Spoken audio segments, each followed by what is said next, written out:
Sébastien Rivera, on vient de voir un reportage télé avec un routier dont un camion a été attaqué violemment par des migrants. C'est le quotidien des routiers dans cette zone de Calais. Oui, tout à fait. Donc, je représente des chefs d'entreprise qui ont décidé de manifester ce lundi 5 septembre à Calais, justement pour dénoncer cette insécurité, le chaos qui règne à Calais depuis plus de 6 mois. Nos conducteurs se font agresser quasiment chaque nuit depuis 6 mois sur la rocade portuaire ou l'autoroute A16, comme vous avez pu le voir sur les images. Les migrants érigent des barrages en jetant sur la route des troncs d'arbres, du mobilier urbain, des pneumatiques. Parfois, ces barrages sont même incendiés. On a eu il y a 2 semaines un camion qui a brûlé. Ça devient très dangereux pour nos conducteurs, les véhicules sont dégradés, les marchandises sont saccagées et parfois même dérobées. Ça fait plus de 6 mois qu'on a alerté la préfecture en demandant des moyens supplémentaires, rien n'a changé depuis 6 mois. C'est la raison pour laquelle on arrive à cette décision d'une manifestation lundi matin sur Calais. Bernard Cazeneuve, vous allez le rencontrer, le ministre de l'Intérieur, cet après-midi, je crois, si je ne me trompe pas.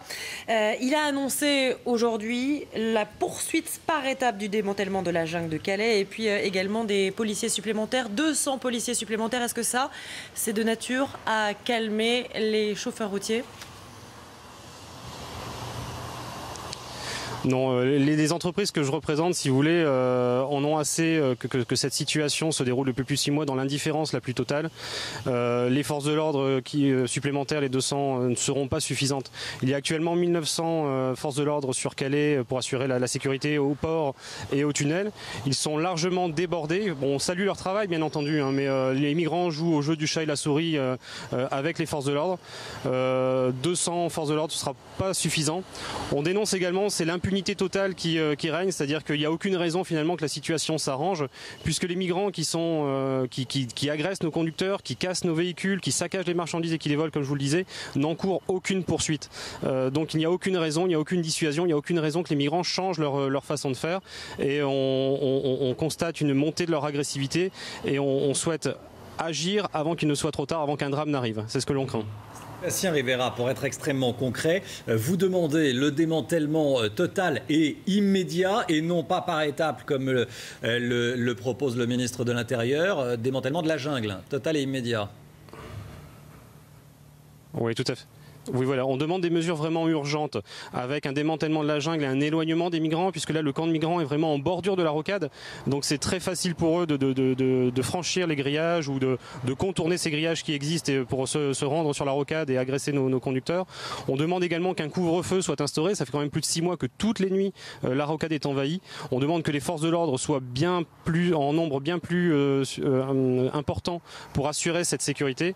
On demande également qu'il y ait une réponse pénale et une réponse dissuasive qui soit apportée, sinon il n'y a aucune raison que ça change.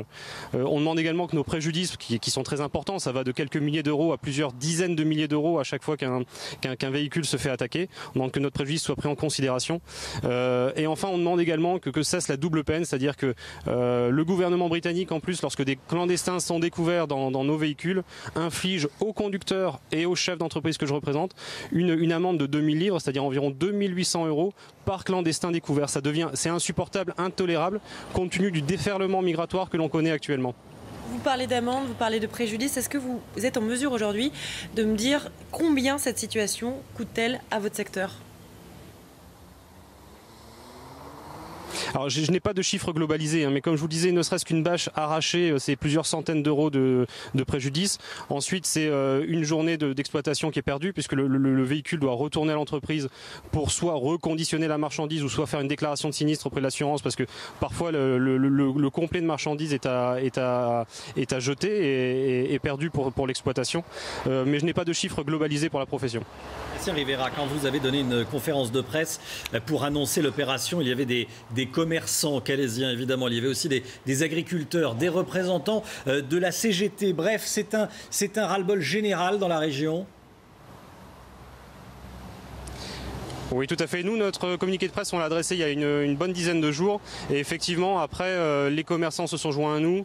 Les salariés du port vont également se joindre à nous. Agriculteurs, les commerçants, certaines associations de citoyens de Calais qui veulent exprimer leur ras-le-bol. Puisque, comme je vous le disais, ça se passe depuis plus de 6 mois comme ça. Une totale insécurité dans une certaine indifférence.